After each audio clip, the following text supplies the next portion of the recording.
Audio Jungle.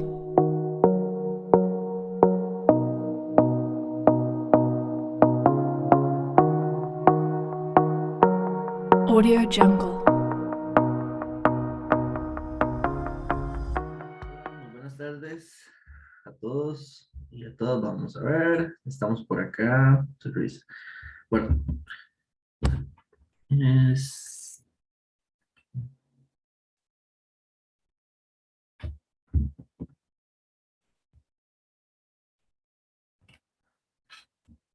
para ajustar aquí un par de cosillas. Ya empezamos.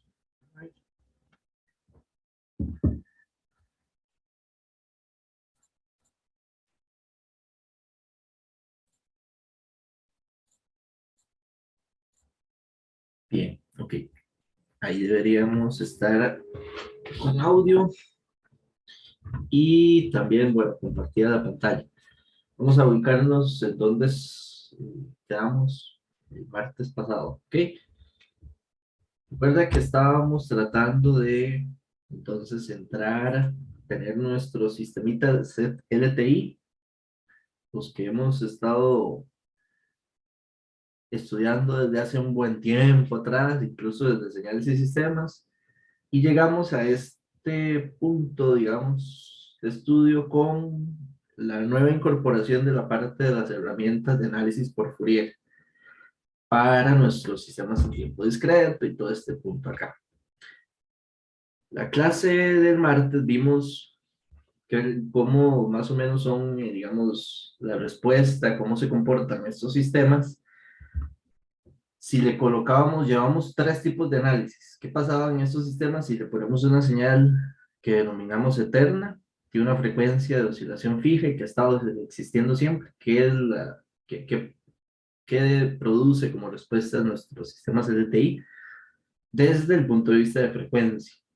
Luego hicimos una variante a esta, digamos, análisis. Pusimos, ok, una señal de frecuencia única, pero que iniciara en un momento, digamos, determinado. Eso era lo que hemos llamado, volverme aquí un poquito.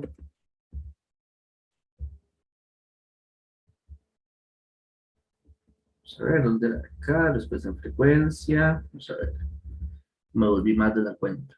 Esto, tipos de respuesta. Entonces, las de señales, digamos, eternas fue el primero. Y luego, ¿qué pasaba si a ese sistema le ponemos una entrada que empieza en un instante particular? Y lo que vimos, y es así como funcionan estos sistemas, es que la respuesta del sistema va a ser, como es una función de una frecuencia, la respuesta de estado permanente va a tender, digamos, a la respuesta que es producto de la respuesta en frecuencia y según la entrada, algo similar a lo que sucedía con la señal, digamos, de frecuencia que existió en todo el tiempo. Pero al inicio, justo cuando empieza la respuesta, hay componentes transitorios que afectaban la respuesta. Vimos un par de cosillas, pues, más cómo se notaba y cómo se visualizaba el efecto, digamos, los componentes transitorios cuando se da la respuesta de un sistema de este tipo LTI. Y lo último que vimos fue, ok, tengo mi cajita, mi sistema LTI y le voy a poner una entrada de naturaleza periódica. Y habíamos llegado entonces a entender que, ok, si le pongo una entrada de tipo periódica, el sistema va a generar una respuesta. Y esta respuesta va a ser periódica también, y el periodo de esa respuesta corresponderán entre sí.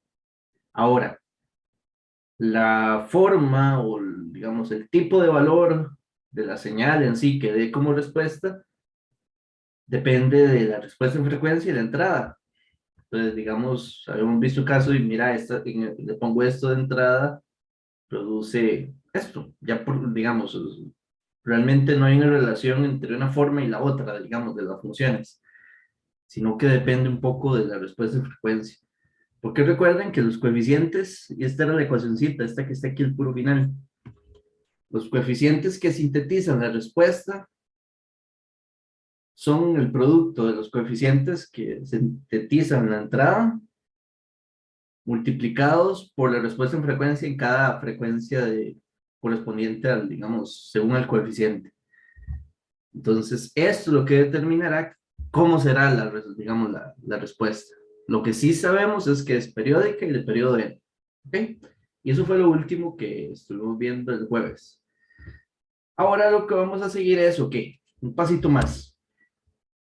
Tengo un sistema LTI, el mismo, tengo la herramienta para observarlo desde el punto de vista de frecuencia y quiero visualizar qué pasa entonces para cuando le ponemos entradas de naturaleza periódicas. ¿Ok? Discretas, por supuesto, son las señales que vamos a trabajar en tiempo discreto, pero de que tengan una naturaleza periódica.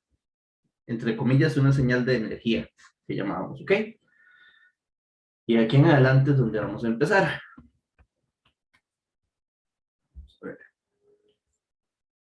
Que de hecho este es el escenario más usual, digamos, usual donde trabajaremos muchas aplicaciones de procesamiento en DCP. Entonces, de aquí en adelante, digamos, empezamos cada vez cada pasito nos acerca ya a ir completando mucho de lo necesario para empezar a trabajar cosas ya de aplicación. Entonces, en principio,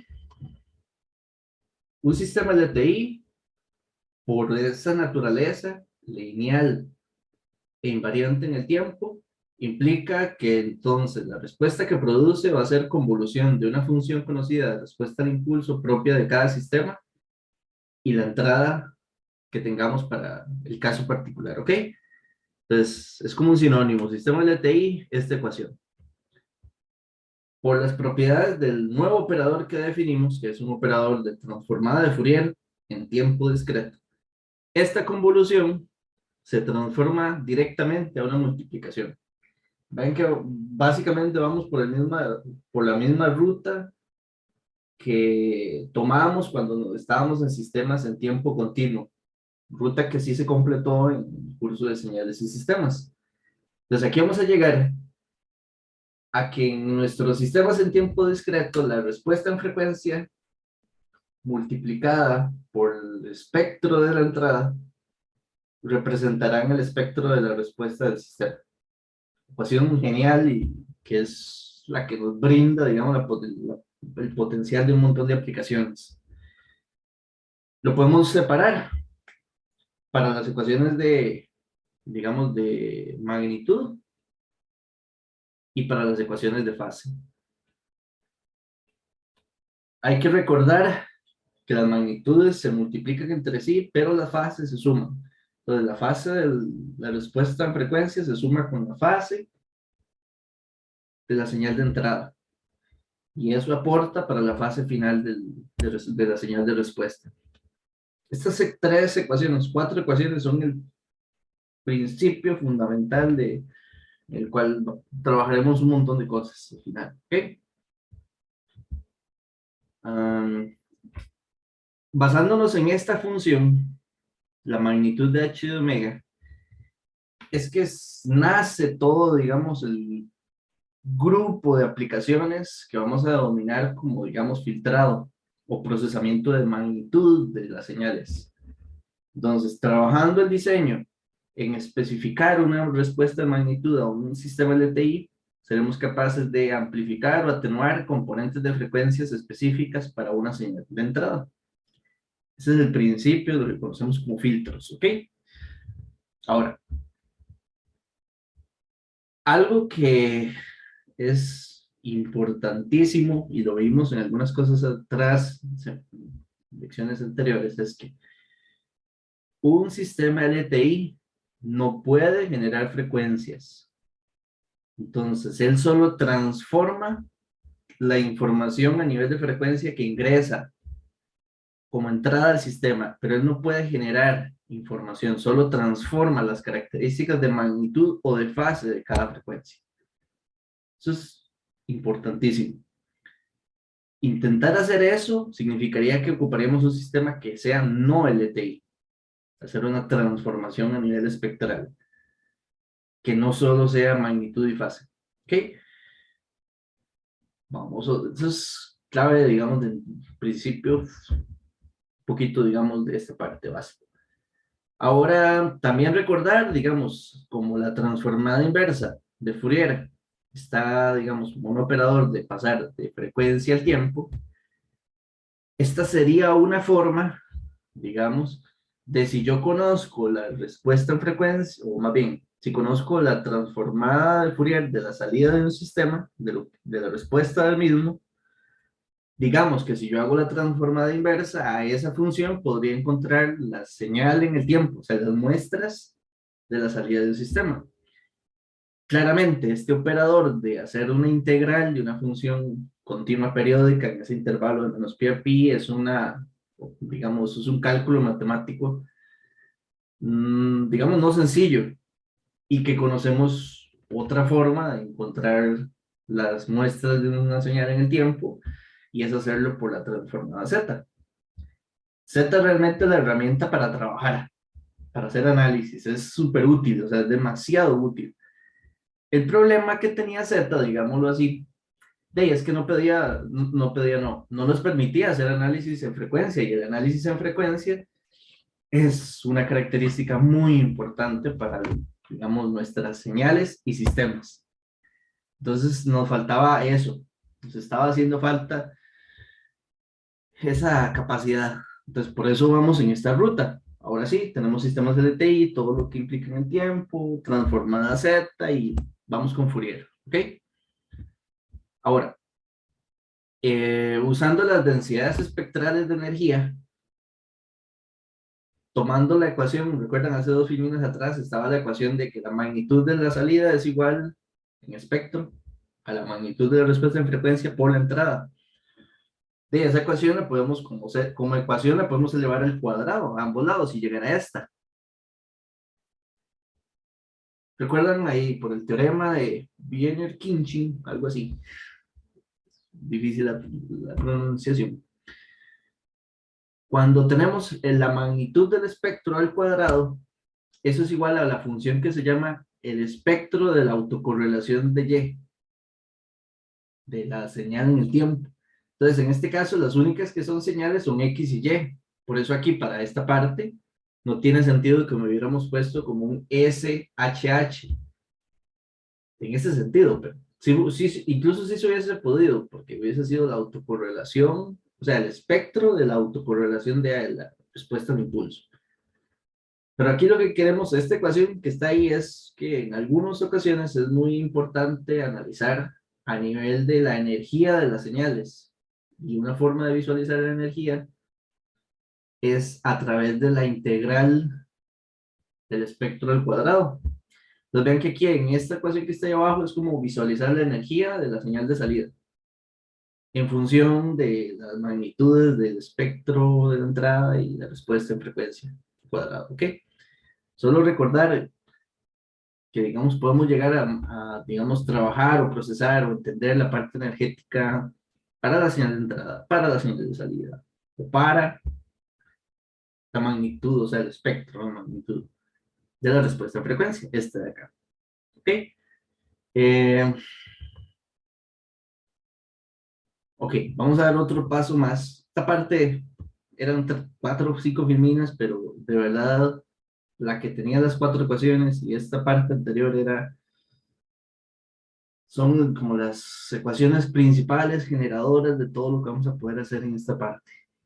Ahora, esto ya lo conocíamos.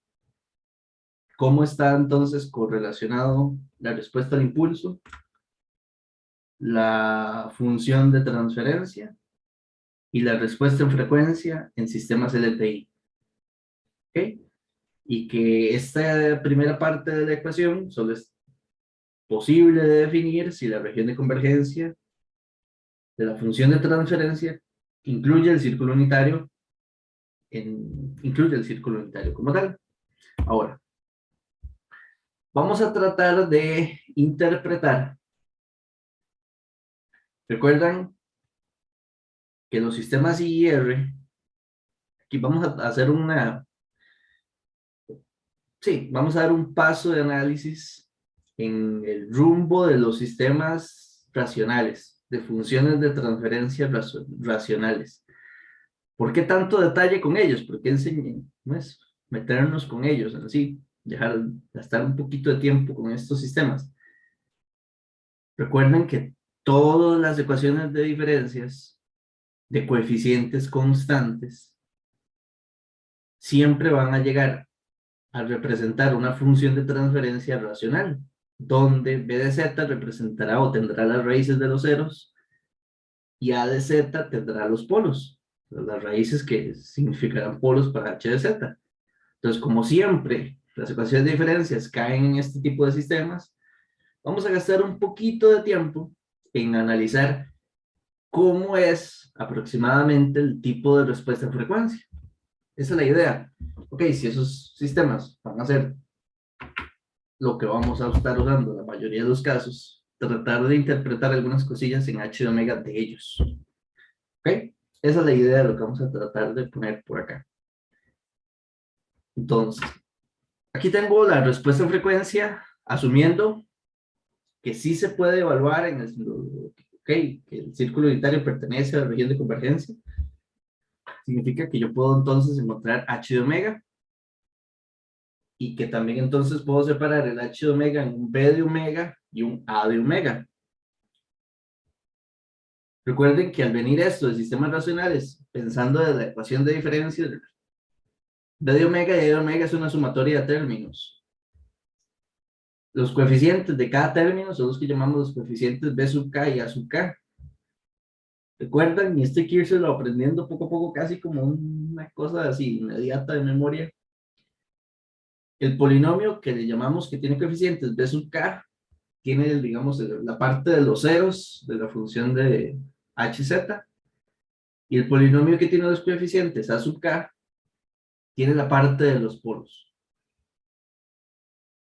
Cada polinomio tiene un orden, y vamos a llamar el orden m, el de los ceros, y el orden n, el de los polos, definiendo la idea de que entonces nuestros sistemas en general tengámoslo así, m ceros y n polos. Esos polinomios, o sea, esta parte de acá, como son polinomios en variable compleja, viéndolo, digamos, aquí todavía, en esta parte, si es de orden m, tiene m raíces. Y si es de orden n, tiene n raíces. O sea, tenemos m ceros y n polos. Significa que para cada una de esas raíces yo podría representar a ese polinomio como una multiplicatoria de factores, donde en cada factor representaría una de las raíces. Entonces, en variable z, digamos que este factor sería 1 menos el valor del 0 por z a la menos 1. ¿Cuántos factores en la multiplicatoria? M, porque hay m ceros. Ahora, lo mismo con los polos. Tendría esto.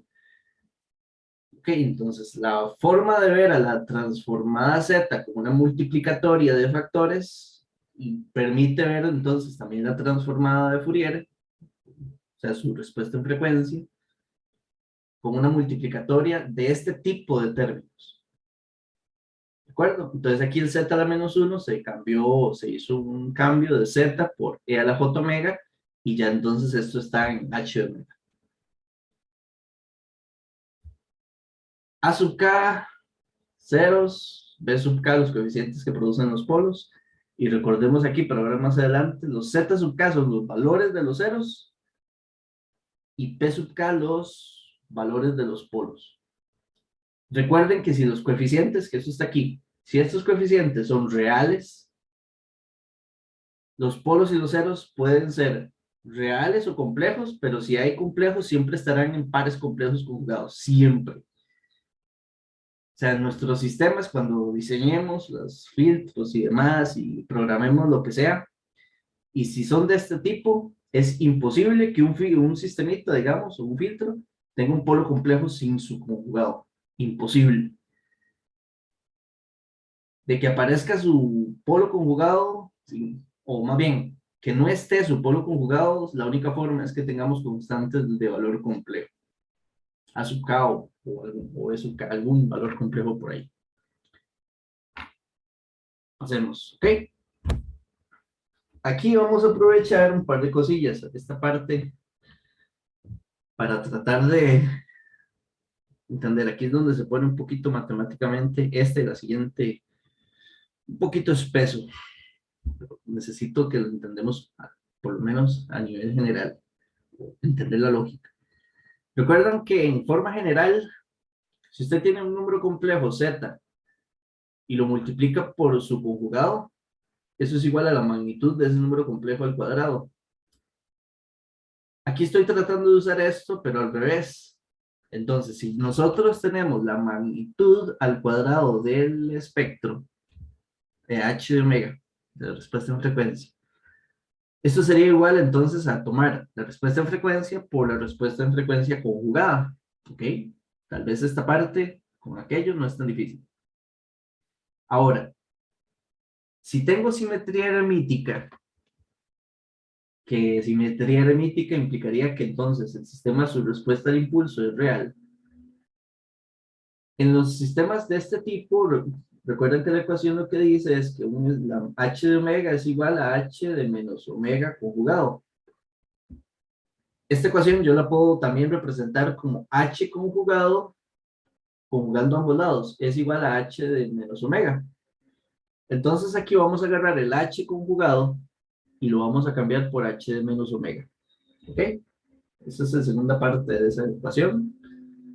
Creo que todavía se entiende. Ahora lo que tal vez es un poquito más enredado es ver esta. ¿Por qué esto que está aquí es igual a agarrar la función de transferencia por la función de transferencia mapeada en inversión, porque eso significa z a la menos 1, y luego eso sí evaluadas en la j omega? Entonces el por qué, digamos esa parte.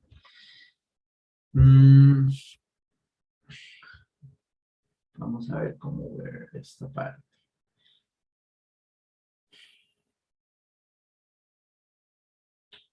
Nosotros en principio tenemos que z, de hecho es que no es tan difícil realmente, si nos basamos en el mapeo que para pasar de z a omega, y realmente esto es como un tipo de mapeo, de una variable omega a verlo en variable de z a omega.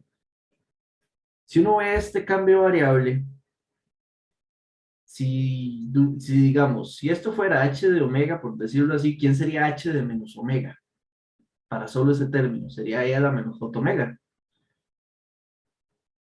Para solo S, pero para cualquier función sería como invertir la variable omega. Y para que esto sea así, ¿quién tuvo que haber, digamos, estado de este lado, como un z a la menos 1, para haber hecho el mapeo de z a omega y corresponderse?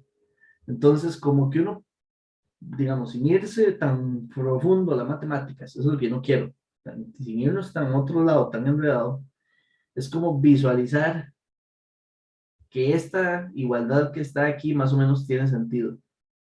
Lo que quiero es que por lo menos ubiquen el sentido, digamos, del mismo. Si yo h de z, todos los z los cambio por la j omega, ¿qué me va a dar?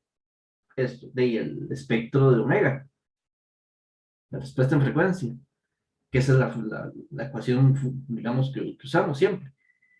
El truquillo aquí es entender que si a esta función, a la variable, la cambio por z a la menos 1, cuando le hago el mapeo, eso equivale a h de menos omega. De hecho, incluso podríamos como poner un caso, vean así, a ver si me calza, para que tenga sentido. Digamos que tengo esto.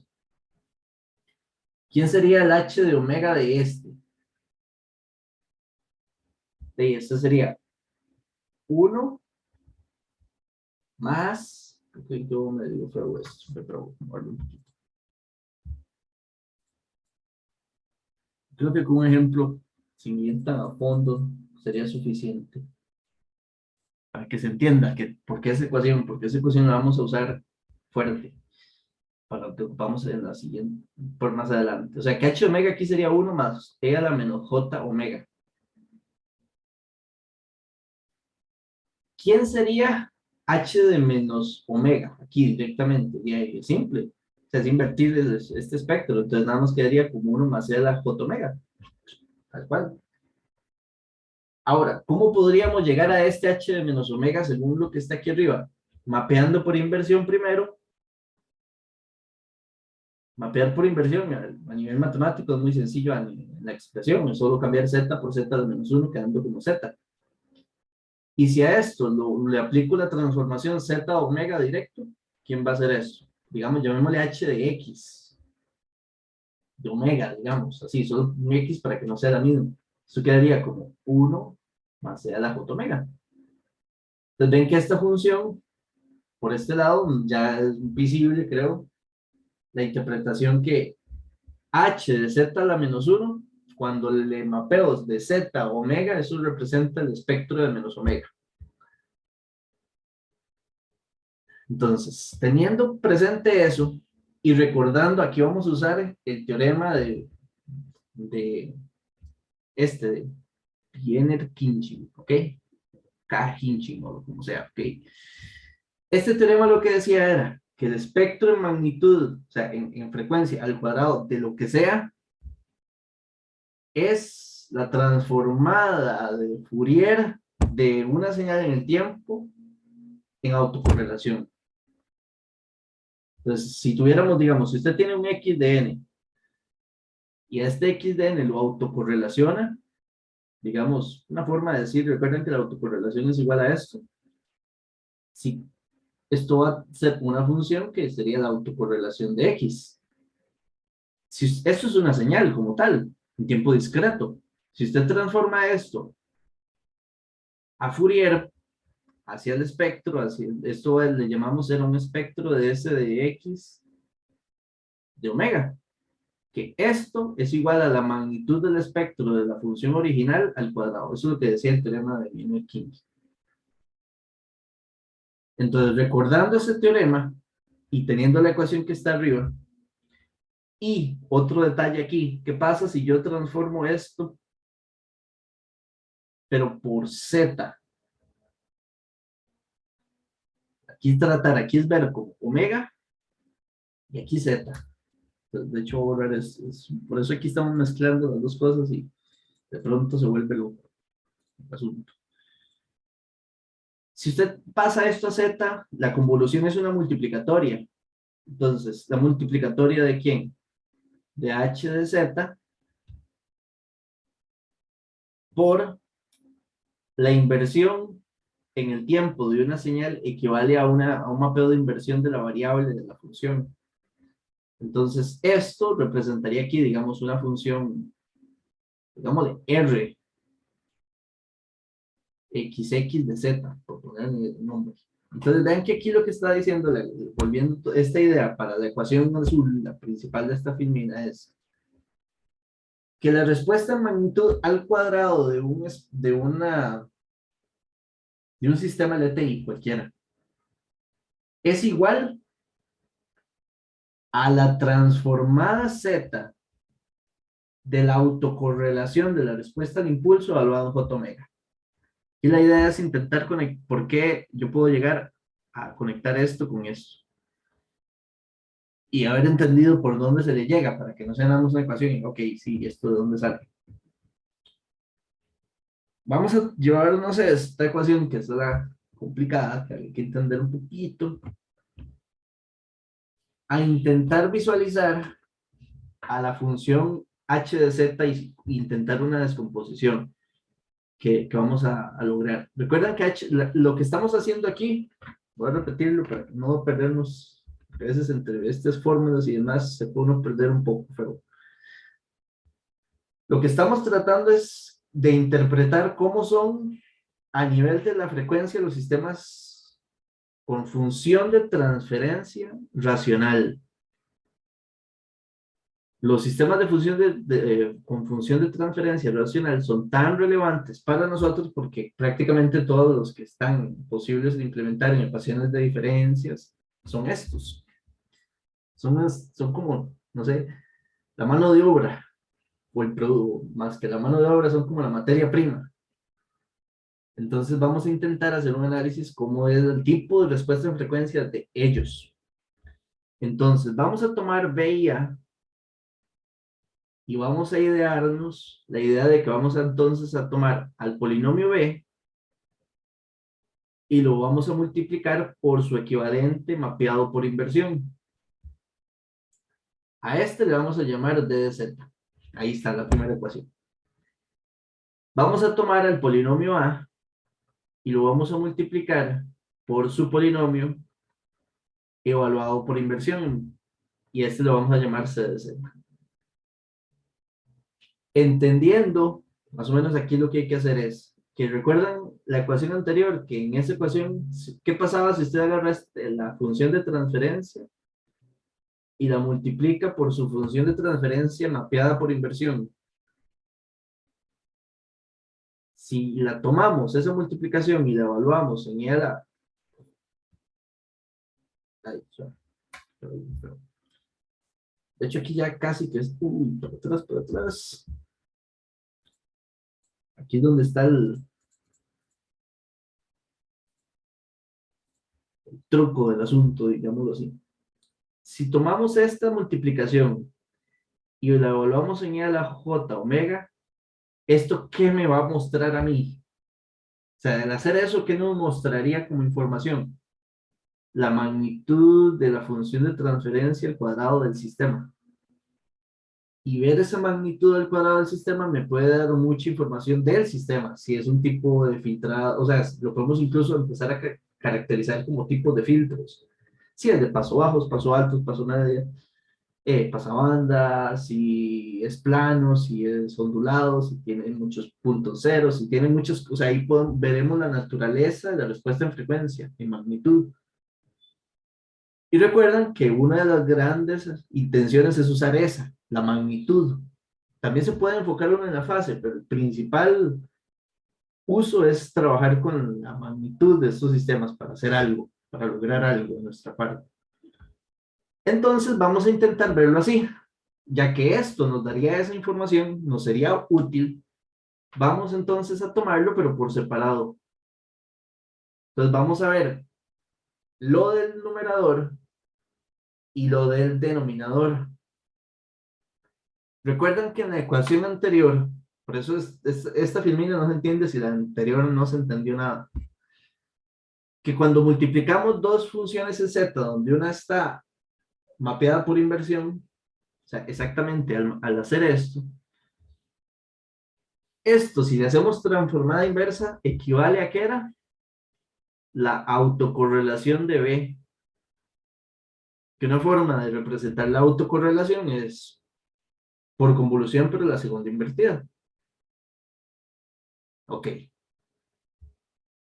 Significa que estas autocorrelaciones, ¿qué significaría?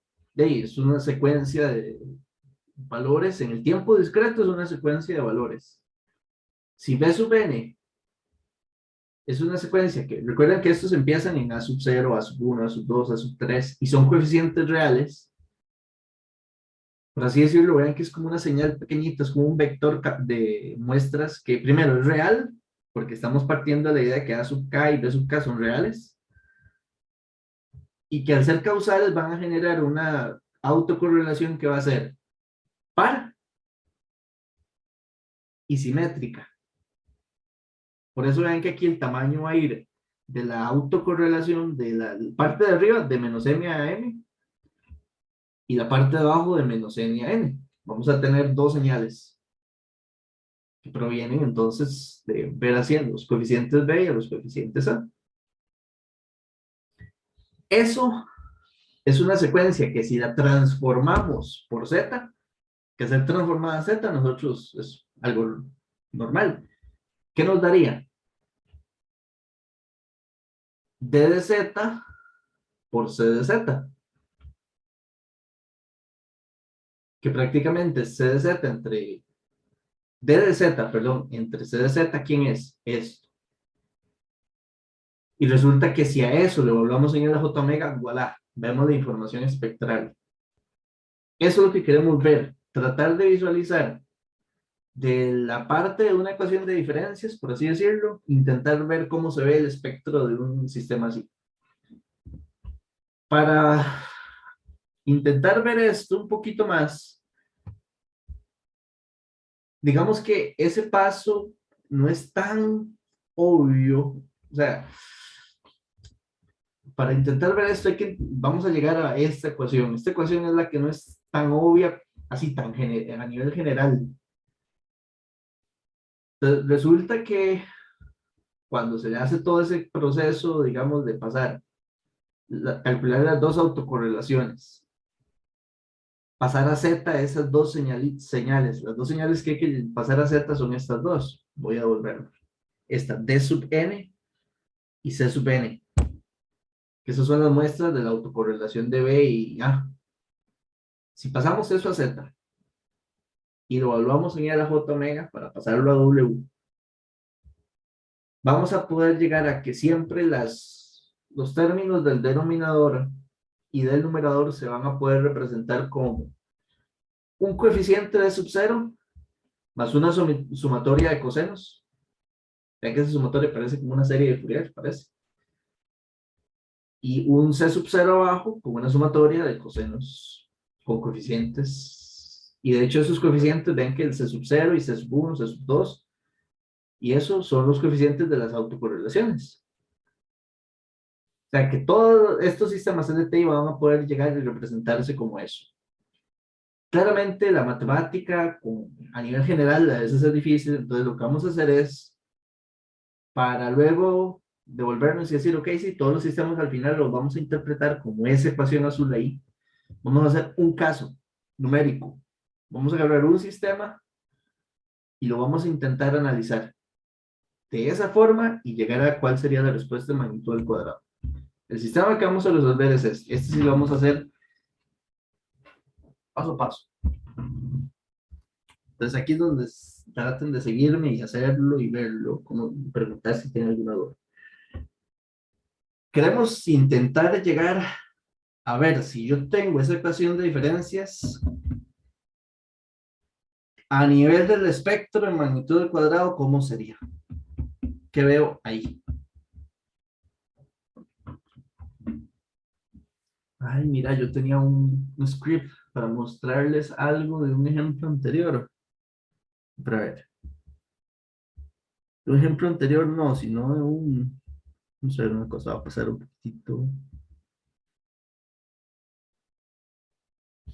Era de otro, sí, ahora lo muestro. Me pasé de tema y había algo que quería mostrarles del anterior, pero está muy parecido. Entonces, este es el sistema. Aquí vamos a rayar, vamos a ver. No, yo creo que aquí mejor pasémonos a no, para hacer unas cosillas acá.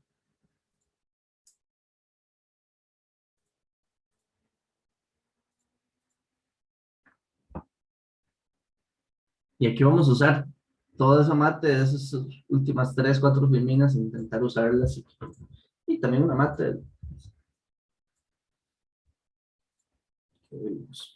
Según lo que estábamos viendo atrás, ¿cuál es la idea para encontrar la representación de h de omega al cuadrado de este sistema?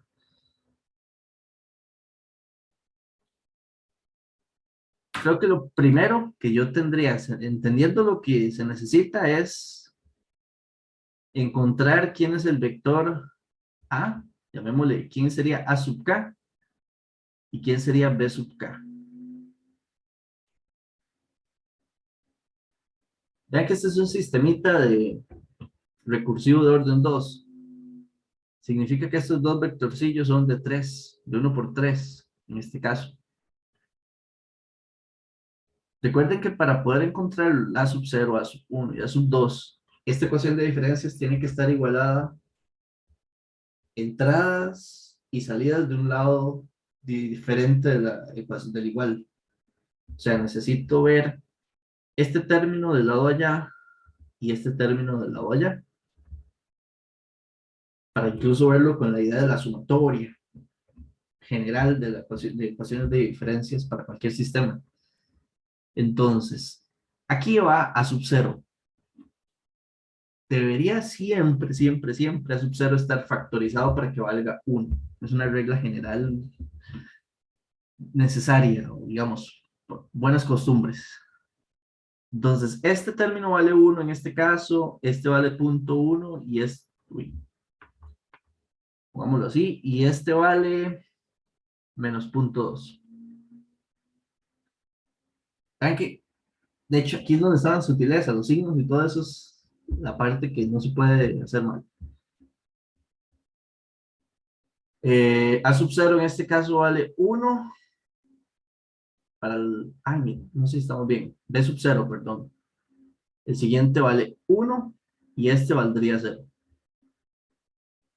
Ahora lo que queremos es encontrar lo que llamamos en las ecuaciones D sub n y C sub n. ¿Recuerdan quiénes eran estas funcioncillas?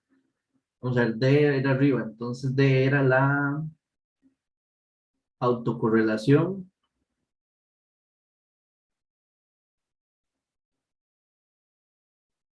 de B. Vamos a revisar porque no quiero hacerlo aquí. D sub n es la autocorrelación de B y B es la de los ceros, el numerador. ¿Ok? Entonces sí está bien. Y esta sería de A. Estas secuencias, para este caso, calculémoslo, no sé, más fácil. Para no hacer mucho enredo aquí.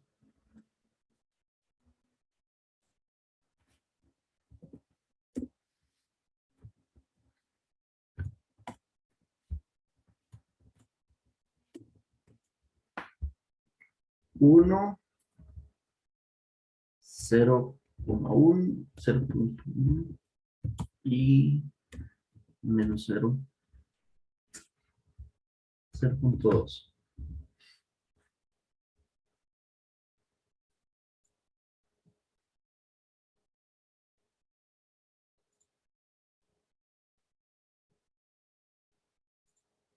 Vamos a hacerlo un poquito más grande para que veamos mejor, para que vean mejor.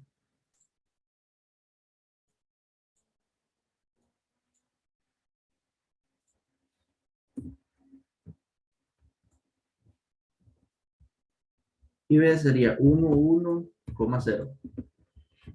Ok, la función era xcore. Ya, bueno, B, B. Vea que recuerden que esto, o sea, aquí lo que no estamos viendo tal vez es, recuerden que estas, como es lo que les decía hace un rato, primero, al ser real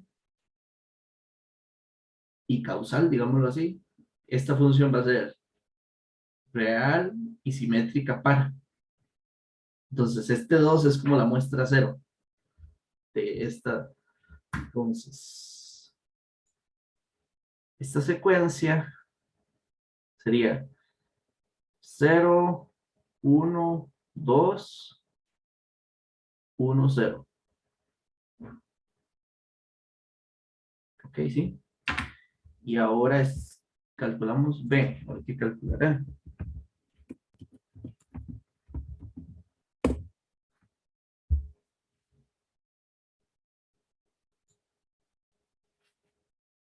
Ok, tiene unos numerillos ahí más.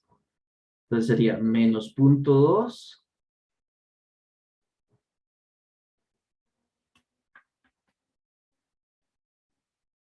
0,08, 1,05, este sería el 0. No dan campo acá.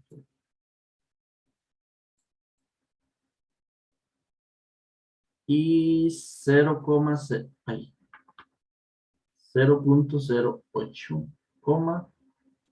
menos 0,2.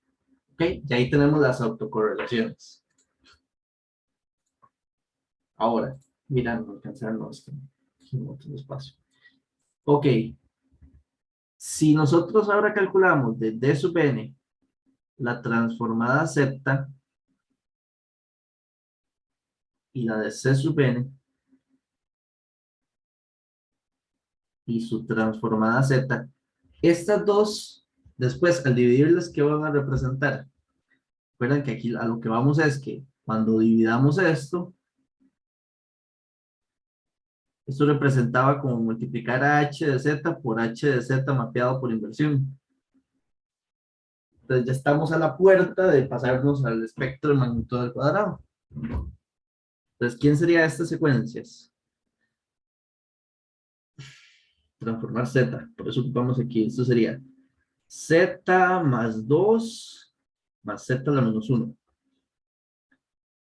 Aquí abajo ven, se muestras, entonces nada más necesito saber en qué posición del arreglo están y así pongo el factor z a la menos n correspondiente.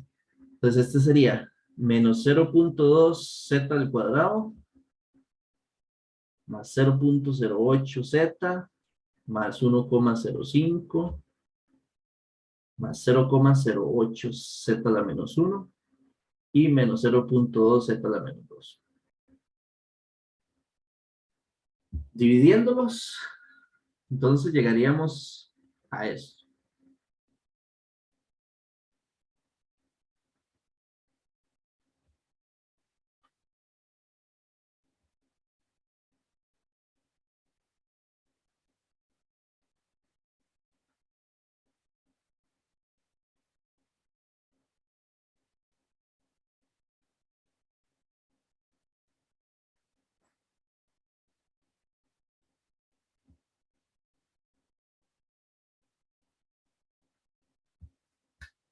Recuerdan que tomando esta división y evaluándola en z igual a e a la j omega, esto será el espectro de magnitud al cuadrado del sistema dado por esa ecuación de diferencias. Entonces, evaluando el famoso pasar de z a omega sería e a la j omega más 2 más e a la menos j omega.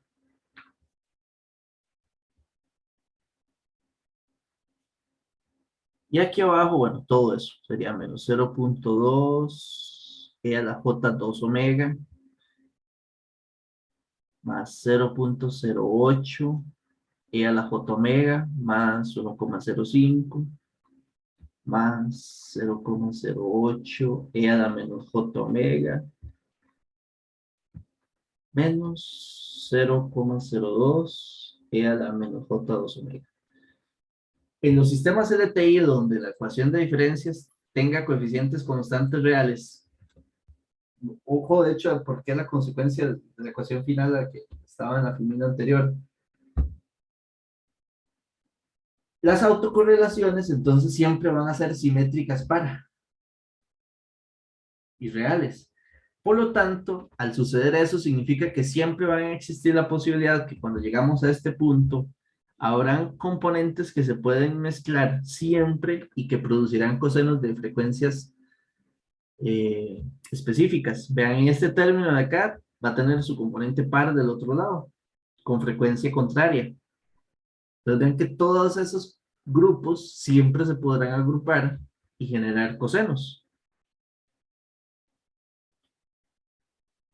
En este caso hay tres parejas. Entonces, al aplicar la identidad de Euler, esto quedaría como un 2 más 2 coseno de omega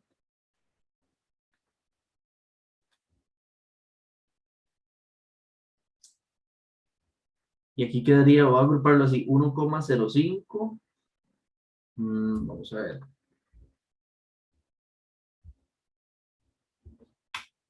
Dios.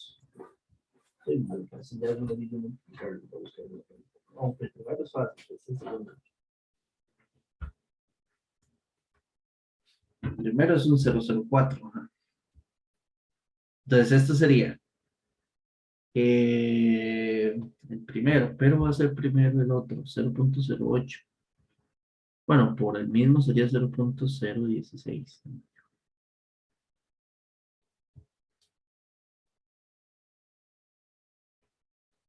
Sí, porque son 8 veces y por 2. No, de hecho no era difícil. Estaba entrando más. 0.16, sí. Entonces sería 0,16 coseno de omega. Y el otro sería menos 0.4 coseno de 2 omega. Vean que entonces, ahí en ese punto es donde, ¿qué pasó aquí? Esta.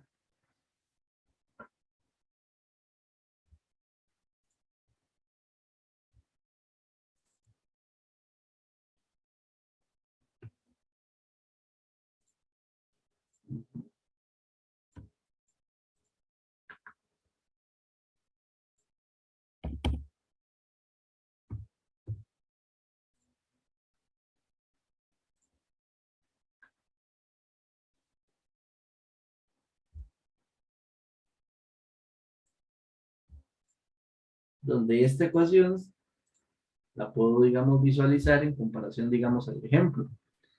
Puedo decir, ok, mi ejemplo es un caso de todos los posibles ecuaciones diferencias que podríamos tener y donde estoy llegando a que su respuesta en espectro al cuadrado tiene la forma general, que siempre va a ser un término más una sumatoria de cosenos y un término abajo más una sumatoria de cosenos también. Entonces, las respuestas en frecuencia serán unas funciones de ese tipo siempre que sean sistemas LTI de coeficientes constantes reales. Entonces, por ejemplo, si uno viene y graficamos como esa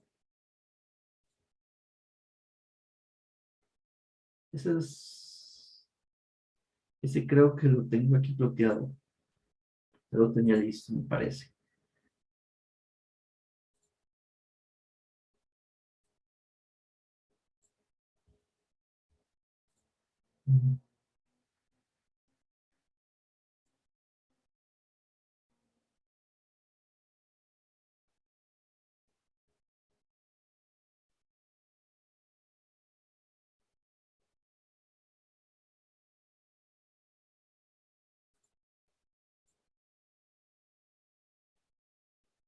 ¿Sí o no? O sea, creo que no.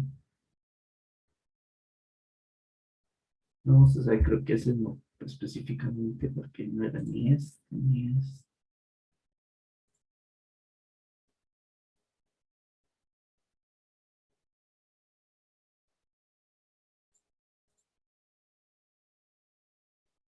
Claro, tenía la idea de que sí, lo tenía. Bueno, si no, entonces grafiquemos de una forma rápida y fácil.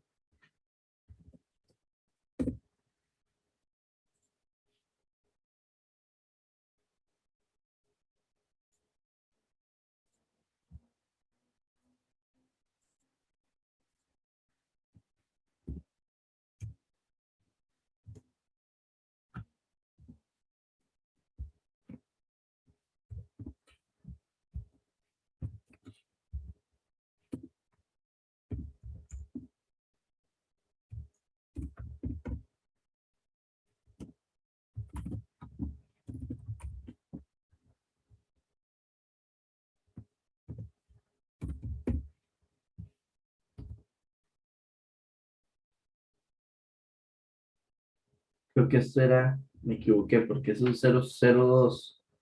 Esto era 0004. Sí.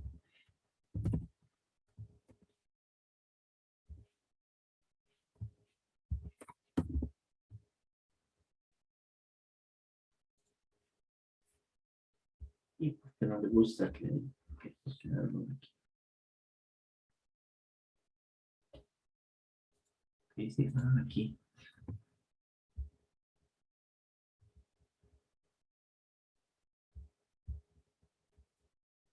Este. Ok. Entonces le voy a decir nada más que me muestre el último pasillo aquí nada más, recuerdo, para ver, de menos pi a pi. ¿Ok?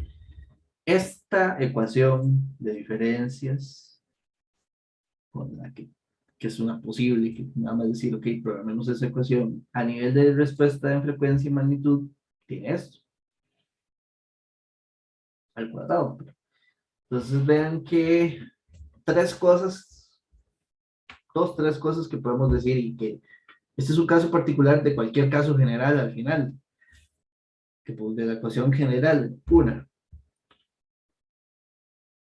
es específicamente viendo el tipo de respuesta que tiene, es como si fuera un tipo medio paso bajos, porque de hecho amplifica, bueno, es que esto está un poco al cuadrado, habría que calcularle, digamos, agarrar todo esto si quisiéramos, aquí, y elevar, y, a ver, creo que sí se puede.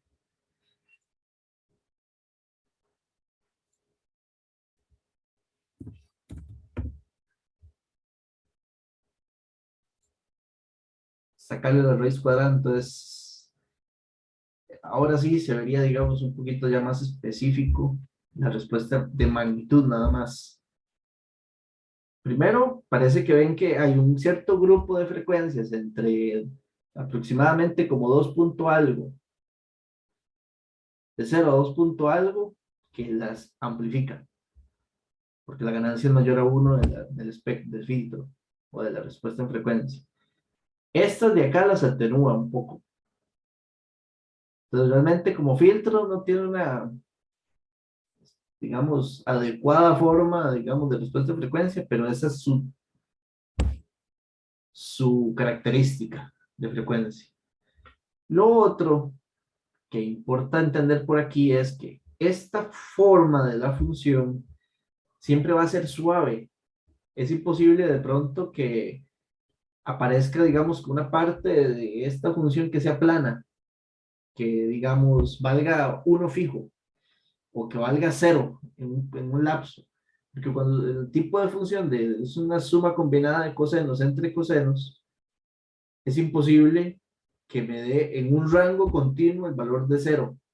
De hecho, ¿por qué? Porque los senos o cosenos en el fondo, o sea, si nosotros tenemos por ahí cosenos y senos, sabemos que solo en puntos específicos y separados son capaces de valer cero. Entonces, lo que está en el denominador va a producir polos. Y de hecho, digamos, si quedara un polo en el rango, pues esta función tendería a infinito. Y lo del numerador va a tener ceros. Entonces, si tuvieran, digamos, los ceros de esa función, van a producir donde el espectro vale cero. Pero solo valdrá cero en los puntitos específicos donde cruza el coseno más 2 coseno x. A eso es a lo que, porque, por ejemplo, si yo aquí pongo 5 para ver nada más un poquito más, 5 y aquí veo el 2 más 2 coseno, vean que 2 más 2 coseno, solo en estos puntos vale cero. Por eso solo en esos puntos el espectro rojo puede valer cero. Entonces, lo primero es que los sistemas LTI, que los de tipo IR representados en ecuaciones de diferencias, va a ser imposible pensar en la idea de filtros ideales, que tenga un rango que atenúe a cero todas esas frecuencias, porque él solo puede, digamos, atenuar a cero puntos específicos del espectro, una sola frecuencia, donde calcen estos ceros. Eso es elemental, no existe la posibilidad teórica de tener filtros ideales. Eso tampoco se puede hacer en filtros analógicos, pues en digitales tampoco. Tampoco es que digitales sea como la pomada en ese sentido. Tenemos las mismas limitaciones matemáticas. Lo otro es que es suave, o sea, que es una curva suave. No vamos a tener unas curvas que tengamos como discontinuidades o que tenga así como un corte plano.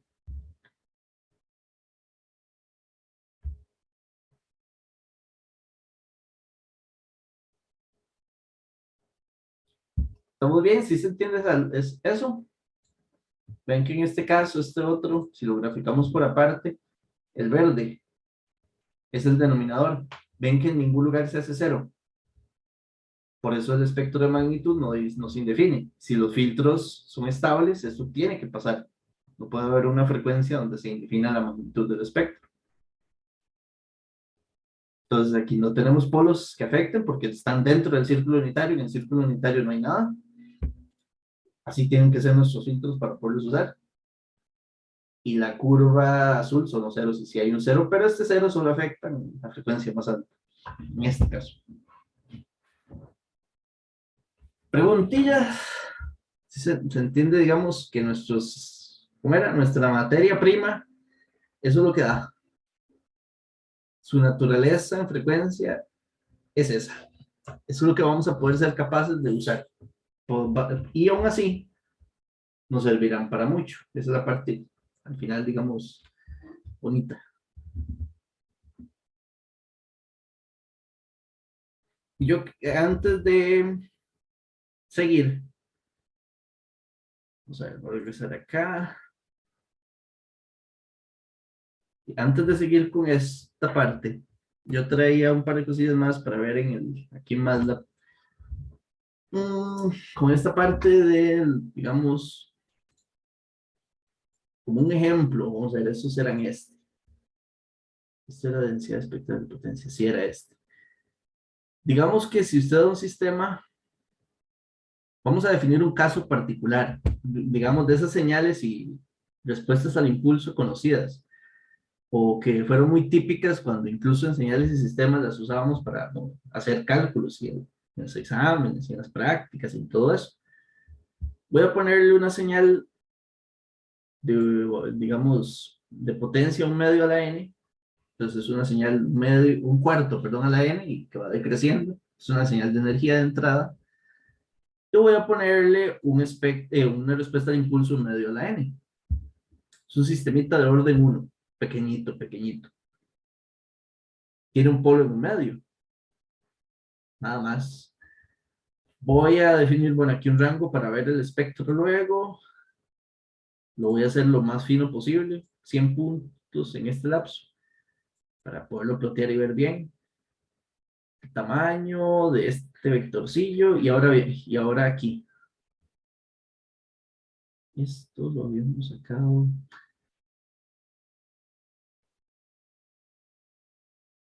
Esto no lo habíamos hecho. No, este no recuerdo haberlo hecho por cálculos. O sea, para estas tres funciones estoy graficando. Es un caso, o sea, es un ejemplo adicional y sí quería ver un par de cosillas ahí. Digamos. El caso es, ok, yo tengo un sistemilla cuya función de respuesta al impulso es un medio a la n por u de n y le pongo un cuarto a la n por u de n de entrada. Quiero ver espectralmente, ese script es cómo se ve esta ecuación de ese caso.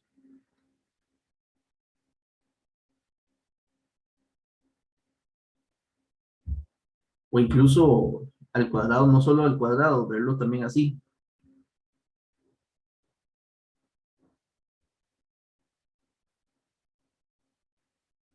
Entonces necesito las funciones de los tres para poder graficar eso. Entonces en este caso hay que ir para llegar a eso, sería h de z es un medio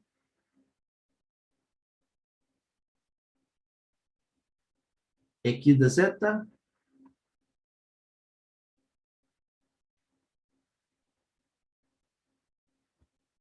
y entonces la salida sería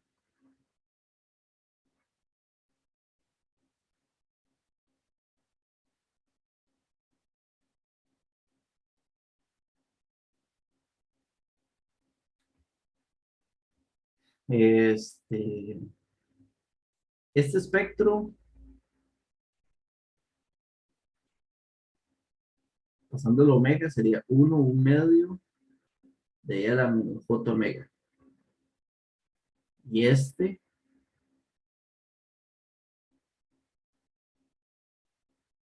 ¿ok? Y aquí, digamos, también para esta parte.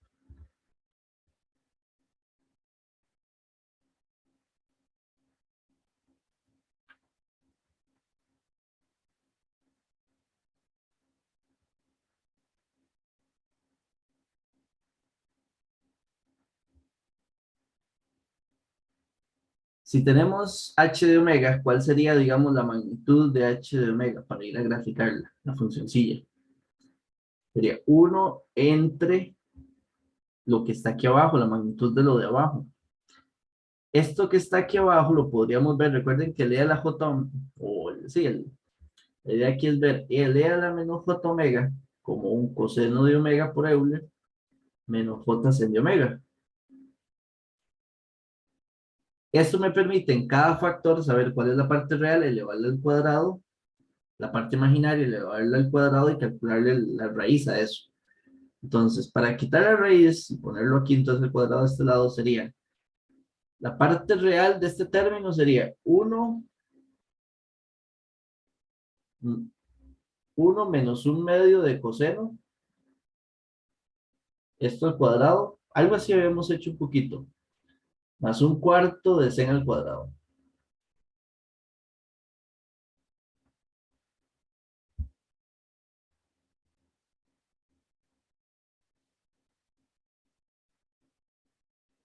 Entonces aquí vean que teníamos, hay una fórmula, digamos, notable que por ahí nos va a aparecer en estas ecuaciones un coseno al cuadrado de omega más un seno al cuadrado de omega, que esto equivale a 1. Entonces, 1 al cuadrado y va a quedar como un 1 al cuadrado. Y el segundo término, que es un medio de coseno, cuando se eleva al cuadrado va a quedar un cuarto de coseno al cuadrado. Con este un cuarto de seno al cuadrado, eso es un cuarto. Entonces aquí esto queda como 1 más un cuarto. Menos 2 veces este término, entonces sería menos coseno de omega. Entonces realmente vean que la función, este espectro es la gráfica de eso. Esa es la respuesta en magnitud. En el código, este es 5 cuartos menos coseno.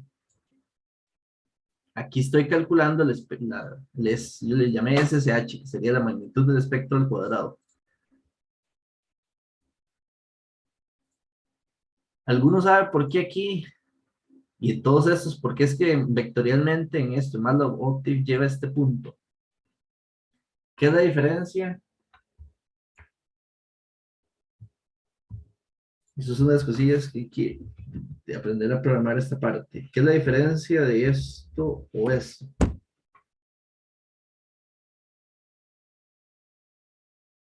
Es igual en Octave. Igual, igual, igual. Para cualquier operación matemática, porque a veces lleva un punto y porque a veces no.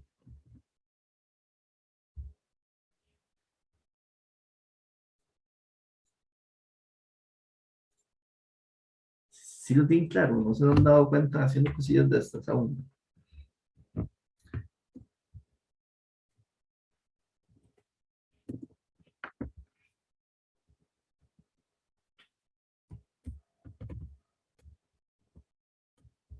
Y eso es importante tenerlo claro. Veámoslo con un ejemplillo, porque cuando programen esto será muy valioso que lo sepan. Muy valioso.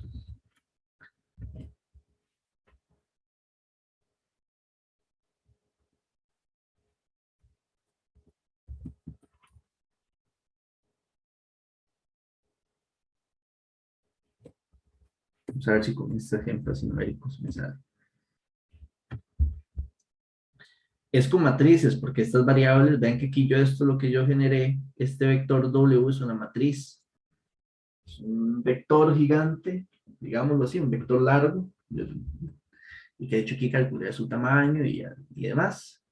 Entonces estoy usando este para aplicarlo en esta operación matemática y lo que signifique SSH o lo que resulte depende de qué le diga yo aquí. Entonces, por ejemplo, ¿cómo se puede ver esto a nivel? La multiplicación es muy típico, es uno de los primeros casos que el punto diferencia demasiado. Ahí tengo A y B. Si usted pone A por B, ¿qué es lo que le estoy pidiendo que haga ahí?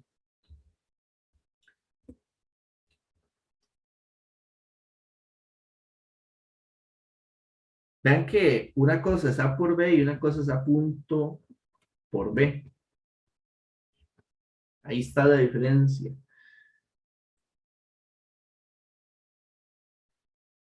Recuerdan que A es una matriz de unos. Si yo agarrara esta matriz de unos y quiero que cada punto se multiplique por cada punto en la misma posición, 1 por 0, 1 por 0, 1 por 0 y 1 por 1, para que se multipliquen cada elemento de la misma posición de los vectores entre sí, el punto antes de la operación permite eso. Vean que por eso tengo dos ceros y aquí está el 1. Exactamente los resultados correctos. Si no uso el punto y solo le digo que multiplique estos dos, él lo interpreta matricialmente. Él lo que va a hacer es A por B, pero como matrices. Y recuerdan que el A por B como matrices es, el primer resultado es fila 1 por columna 1, fila 1 por columna 2, y después fila 2 por columna 1, fila 2 por columna 2. Y obtiene los cuatro resultados. Entonces, el punto hace que sea una multiplicación por elementos o una operación por elementos. Y sin él lo interpretaría todo como una matriz y haría una operación matricial completa.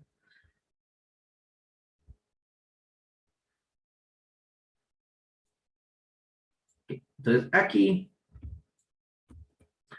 estoy calculando el espectro de magnitud, digamos. De hecho, vean que aquí está el cuadrado, ¿sí? Entonces el SSH es al cuadrado. Siguiendo esa misma lógica, ¿cuál sería el de la entrada? Así, de una vez. Sería 1 entre. Sería 1 más un cuarto al cuadrado. Eso sería 17 entre 16. Y vean que aquí esto sería menos dos veces el segundo término que va a quedar aquí en este de acá. Entonces, este término era un cuarto en este caso. Entonces, 2 por un cuarto va a quedar menos un medio. Esa es la entrada. Esa es espectralmente la entrada, que es ahí.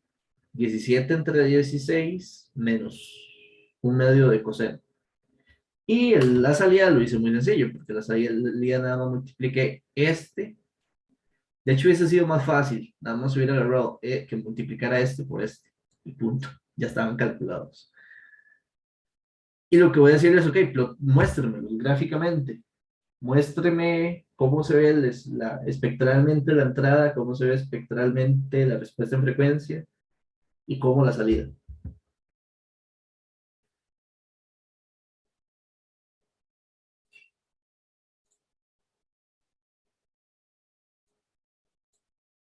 Y esa visualización está en esta gráfica.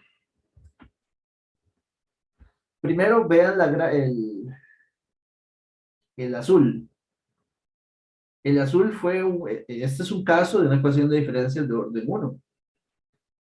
Noten que el azul, primero que digamos, siempre va a ser una forma suave. No hay ningún lapso donde se quede como un valor fijo, plano, porque es justo el ejercicio anterior, vimos el razonamiento matemático que eso es imposible en estos sistemas. Lo otro, al menos en este caso, nunca llega a valer cero. Pero, ok, en este caso la respuesta de frecuencia en ningún punto llega a ser cero. Parece ser, vean que aquí, más o menos en este punto, vamos a ver si lo puedo poner aquí, como ahí, de ahí para abajo, en frecuencias, el sistema amplifica. Vean el vacilón, que es un sistema muy sencillo, es un cuarto a la n, es un polo real. En esas frecuencias, así como está, amplifica, porque la ganancia es mayor a 1. Y de esa frecuencia hacia la derecha las atenúa. Tiene un comportamiento paso bajos. De hecho, es un polo un medio. Tiene un efecto paso bajo. Ahora, vean el espectro de la entrada. O sea, primero era que vieran nada más el azul, porque a veces ver todo uno nada más se lo topa y no logra interpretar las cosas que puede mostrar algo. ¿Qué ahora puedo, digamos, viendo la respuesta en frecuencia y ahora visualizando el espectro de entrada, ¿tiene sentido el de salida? Vean que el de salida, ¿qué observo? ¿Qué diferencias hay entre la entrada y la salida? La salida se ve a nivel de energía súper amplificada, digamos, con valores más altos. ¿Por qué? Porque el filtro en esa frecuencia le otorgó, le entregó amplificación.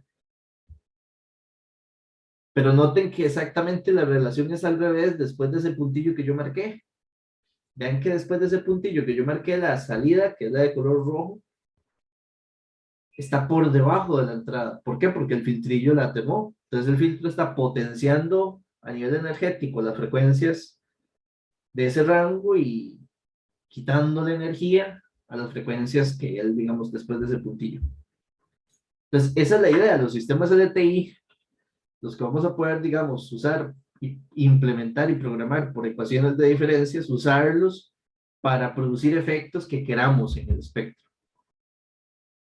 Tomar y diseñar después con las herramientas específicas y con propósitos de aplicación, algunos que queramos definir, intentar lograr algo con esta capacidad y ver a estos sistemas con una potencia, una capacidad potencial de transformar los espectros de las señales para un fin que queramos. ¿Estamos bien? Este es el de magnitud al cuadrado. Sí, eso es la densidad espectral de energía. Y el mismo sistemilla yo lo grafiqué calculándole la magnitud. La raíz cuadrada para verlo sin, no el de energía, sino el de magnitudes. Entonces, X, H y Y magnitud. Y le dije plotearlo nada más. Y aquí es. Ah, mira, esto de aquí debería estar mal.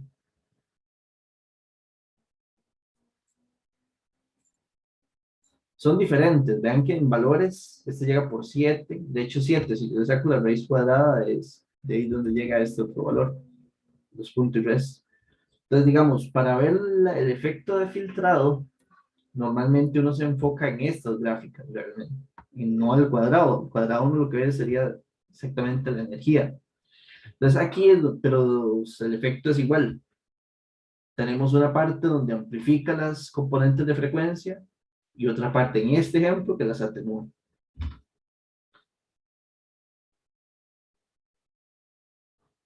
Claramente, digamos, ¿cómo se los digo? Un filtro de orden uno, su, vamos a ver, yo a veces les llamo su firma de filtrado, su espectro de filtrado no es muy bueno.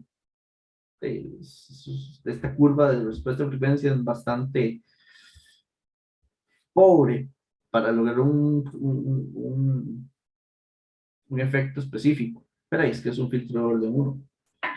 Si queremos cosas más con capacidades mayores, hay que entonces incrementar el tipo de filtro en orden y en la técnica de diseño y otras cosillas. Entonces ahí teníamos eso aparte y... Ah, este mismo sistema yo nada más, recuerdan que yo tenía, lo habíamos visto en la clase anterior, un filtrillo de orden 2 programado, que era solo de venir y cambiarle condiciones iniciales y ponerle constantes. ¿Recuerdan?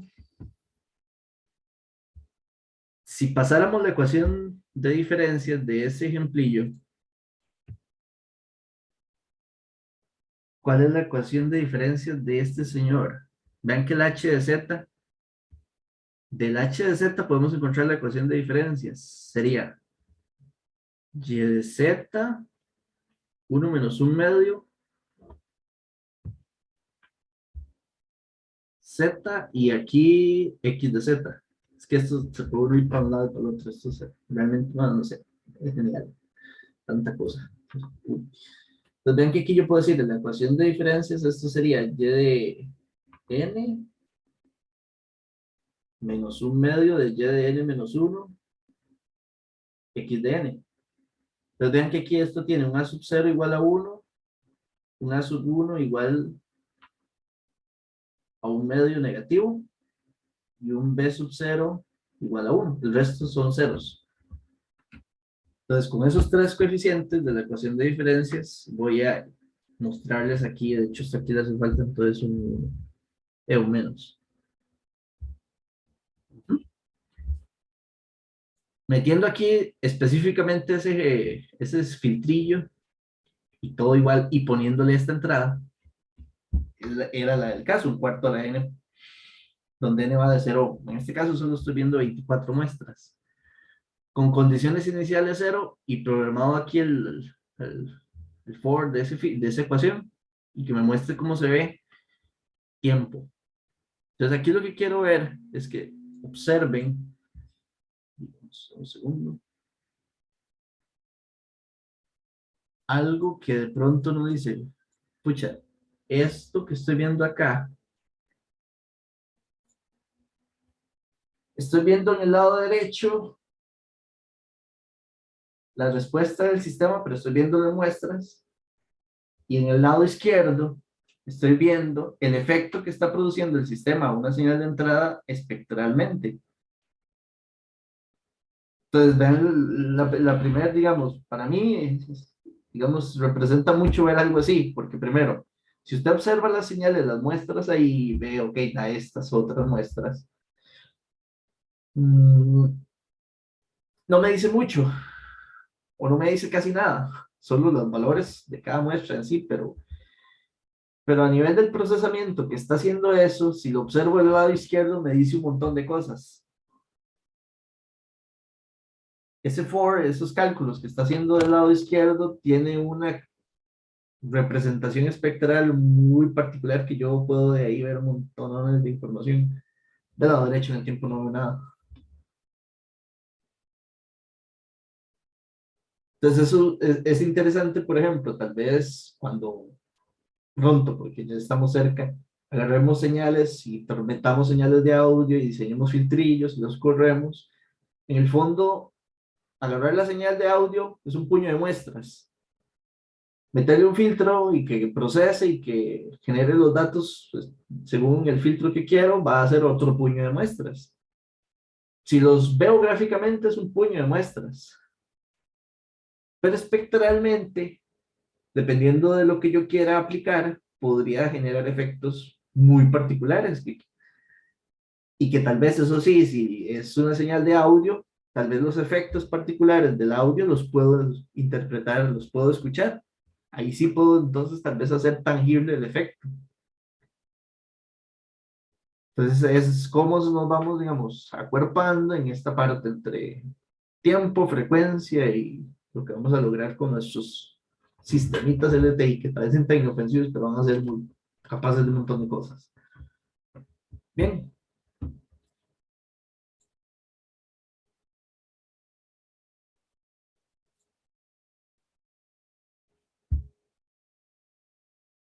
Un par de cosillas más que quiero terminar por hoy.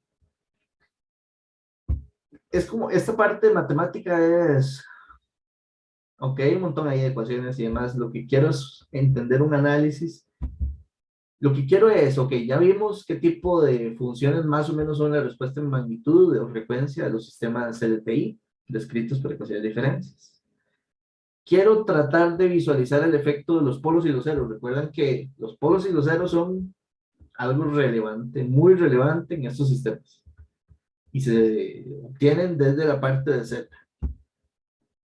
Entonces, quiero interpretar qué hacen los polos y los ceros a nivel de la respuesta en frecuencia de un sistema. Que existan polos y ceros, ¿qué producen? ¿Y qué afectan?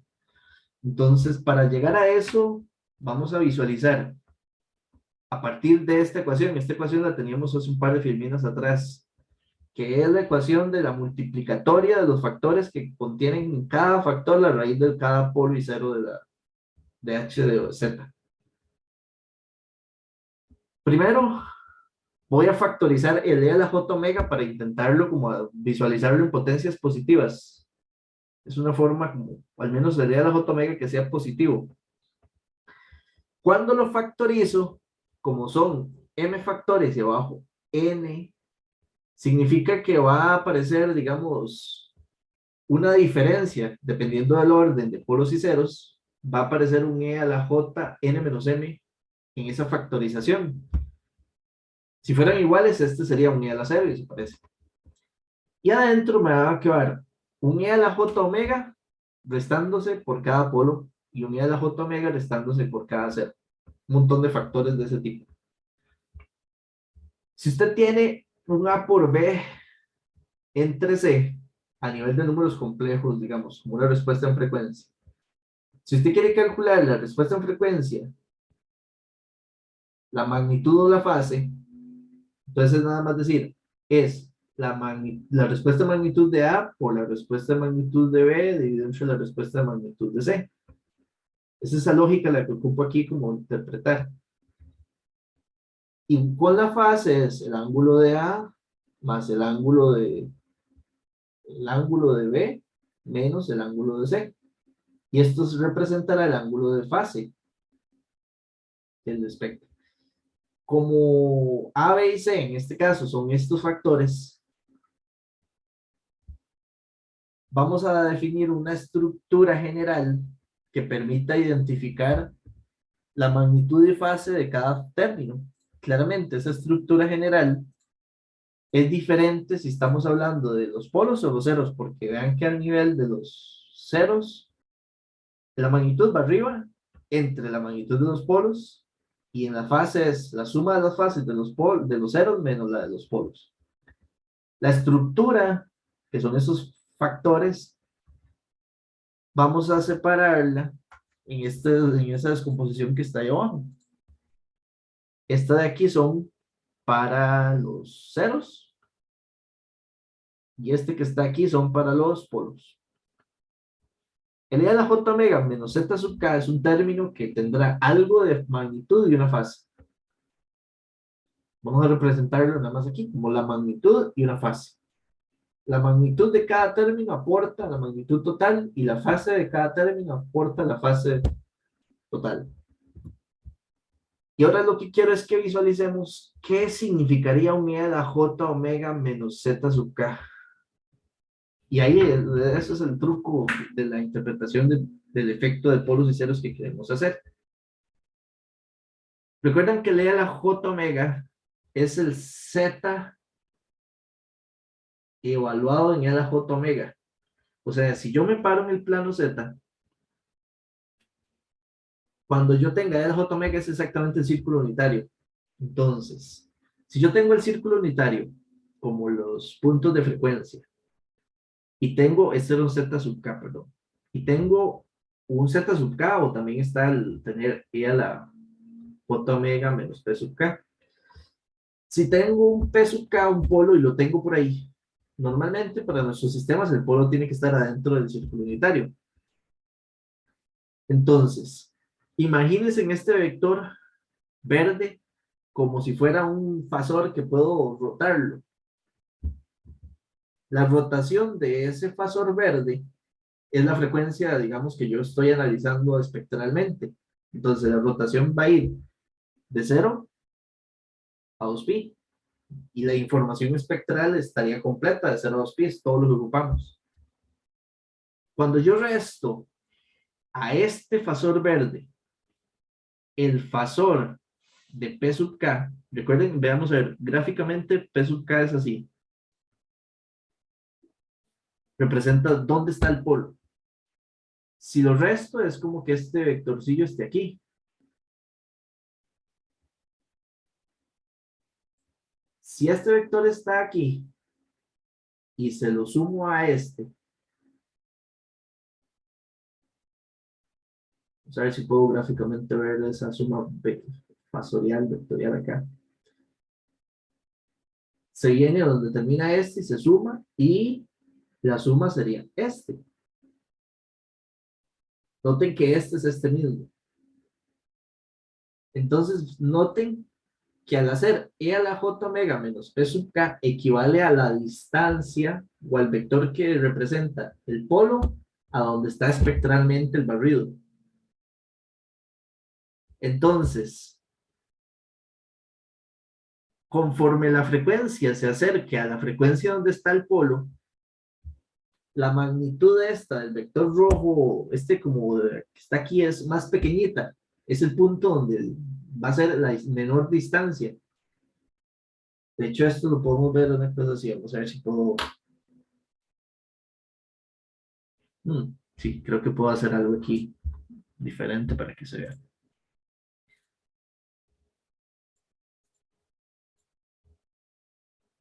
Aquí no, porque aquí tengo poca habilidad gráfica, pero hay una forma de visualizarlo más sencillo. Ya.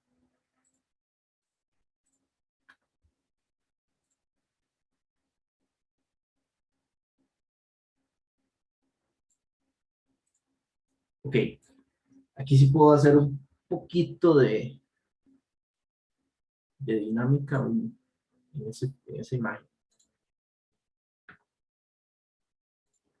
Aquí. Ok. Este representa la frecuencia, digamos, de análisis. Si estuviera acá, vamos a centrar esto aquí lo más posible. Ahí. Eso sería como ver en omega igual a cero. La distancia del polo a este punto representa el vector rojo, que este vector rojo representa este factor E a la J omega menos P sub K. Entonces, recuerdan que las magnitudes, si son polos, las magnitudes iban dividiendo en la respuesta en frecuencia. Significa que a mayor magnitud tengamos aquí, vean que esta, digamos, la distancia del polo a la frecuencia de análisis, la respuesta en magnitud va a ser más pequeña, porque dividir entre algo grande produce que la respuesta en magnitud ahí sea pequeña. Conforme esto avanza en frecuencia para hacer el análisis, noten que la magnitud va disminuyendo en este caso. Incluso, creo que no es tan difícil de ver que en esta frecuencia es donde la distancia del polo a la frecuencia de análisis es la más pequeñita. Significa que donde es más pequeñito, como va dividiendo en el denominador, va a producir un incremento fuerte en la respuesta de magnitud. Entendiendo esa lógica, uno hasta podría decir, ¿cómo se podría interpretar aquí espectralmente el efecto? Yo les digo, ok, tome aquí un plano, represénteme, hágame un dibujo donde,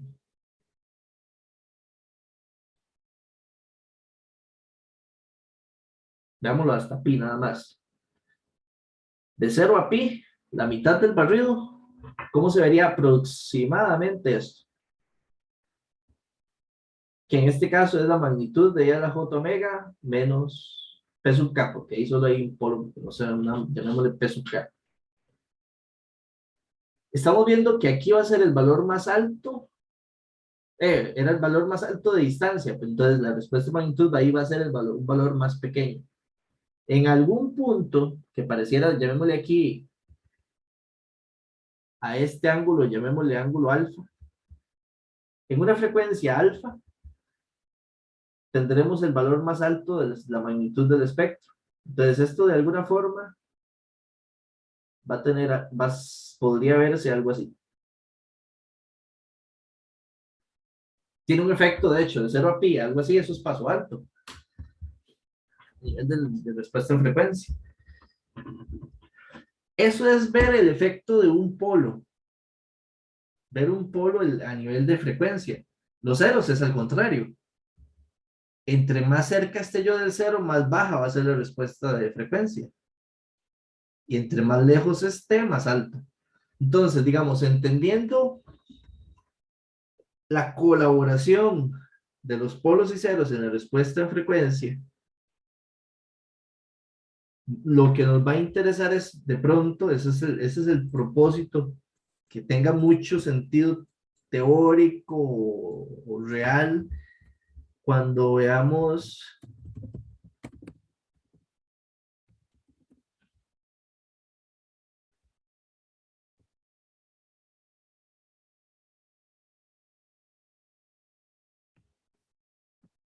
que lo puse mal.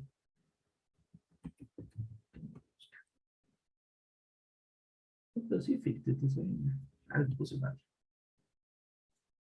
Y ya en algún momento hemos visto esto, pero aquí es exactamente ya con, en ese momento se los propuse así como un poco empírico.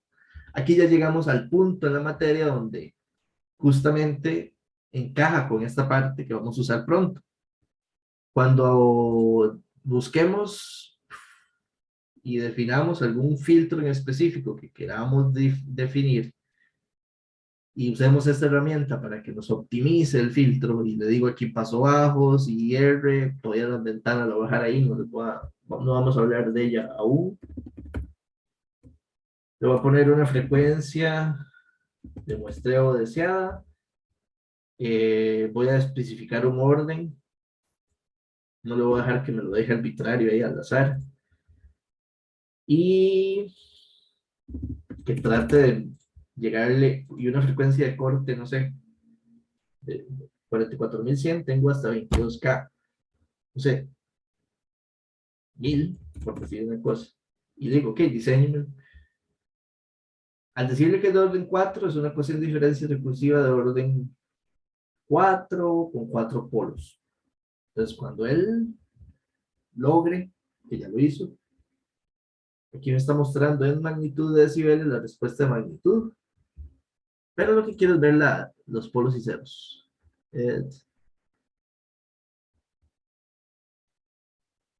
Aquí es. Entender este gráfico a nivel de frecuencia. Vean que este gráfico, estos polos están tan cerca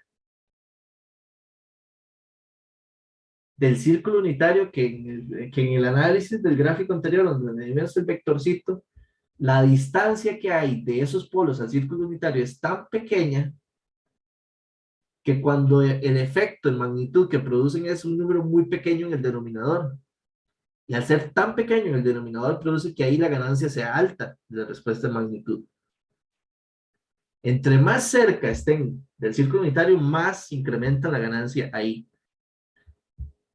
¿Qué pasa con los ceros? Con los ceros vean que esos 4 ceros están sobre el círculo unitario.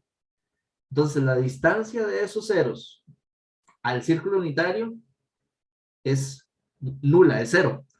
Significa que en el aporte a nivel espectral, porque vean que el círculo significa que aquí es de 0 a pi radianes. En pi, en el numerador hay un cero grandote que produce que la respuesta ahí sea cero, en esa frecuencia. Entonces, digamos, uno puede interpretar, vamos a decirle, ¿qué pasa si le hubiera dicho impar? Que me lo diseñe con 3. Es que nos está poniendo demasiado arriba, es que esta frecuencia es demasiado exigente, demasiado baja. ¿Lo ven? Entonces, al hacer un filtro pasobandas cada vez menos flexible, ya él empieza, digamos, a ubicar los polos y los ceros con una necesidad menos restrictiva. 5.000, no sé, un 10.000, vamos a ver.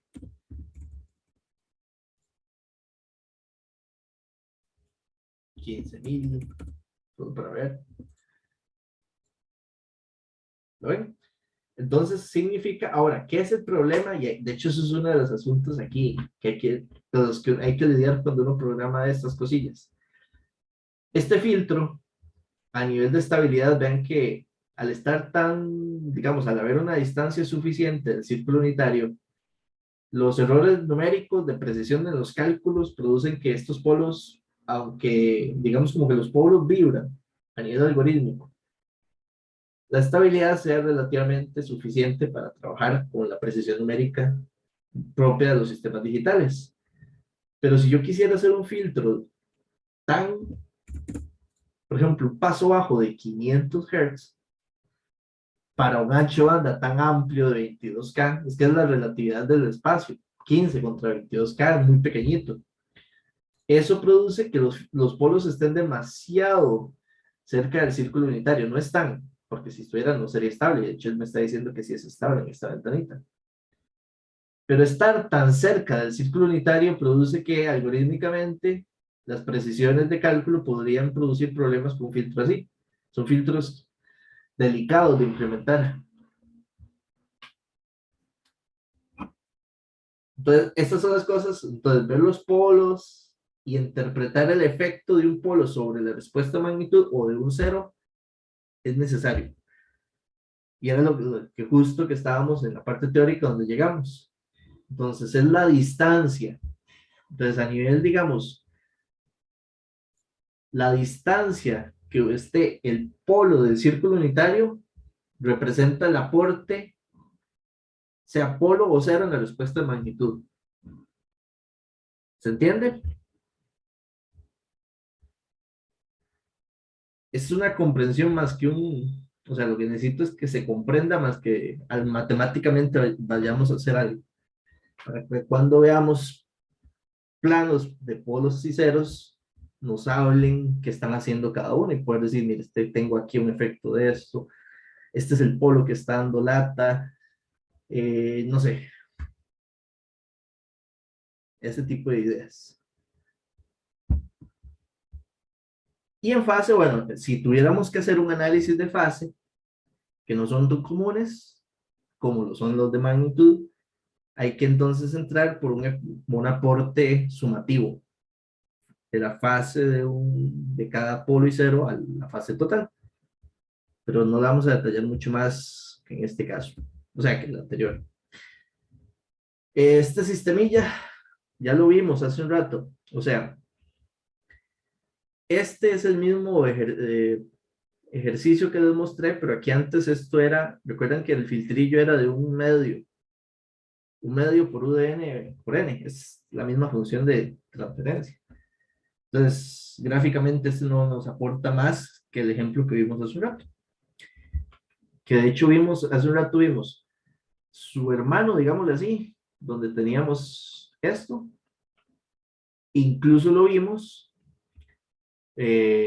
respecto a que el polo estaba aquí en un medio y que le habíamos puesto entonces al diagramilla una entrada de un medio, un cuarto a la n por UDN. Vimos las tres señales en el tiempo y en la frecuencia, fue la gráfica esa, me sentí viendo, viendo un montón de cosas interesantes, ¿ok? Ahora, teniendo esto acá, como el polo era real, y aquí estando el círculo unitario, eso sí sería valioso nada más visualizarlo.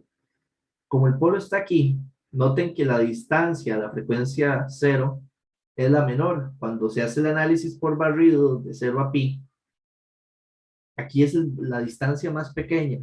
Por lo tanto, como es un polo, está en el denominador y esa distancia va a generar que la respuesta de magnitud sea más alta.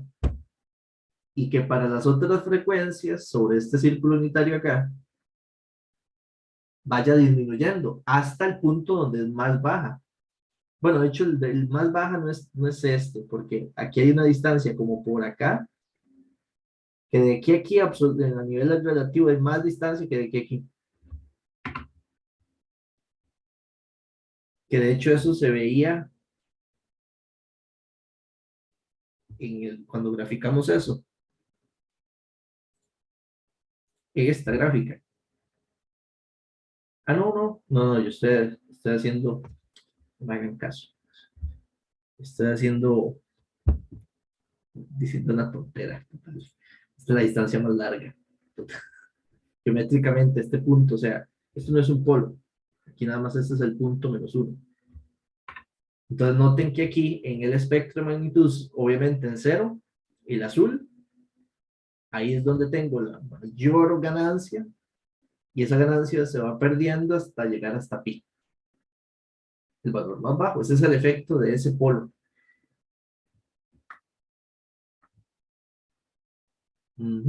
Y entonces esto no importa nada más. De hecho, ahí está un gráfico prox, que es como ver aquel. Bien, justo aquí, ya viendo, digamos, nuestros sistemas LTI visualizados desde el punto de vista en frecuencia, los que podemos describir por ecuaciones de diferencias, entendiendo cómo son las respuestas en frecuencia típicas de estos sistemas que son nuestra materia prima, de nuevo, son con lo que vamos a trabajar, viendo que esos sistemas están llenitos de polos y ceros, e interpretándolos como entonces nuestros sistemas como una ecuación, esa que está ahí, vamos a trabajar un tipo específico de enfoque de aplicación. Es utilizar a nuestros sistemas como un filtrado en frecuencia de las señales de entrada. con un propósito desde ese enfoque. Y vamos entonces a entrar a irnos metiendo en este tema ya con ese rumbo, con el rumbo de llegar a implementar por código esto, usar la herramienta de diseño y, y bueno, ¿no? Y eso mismo, ¿ok?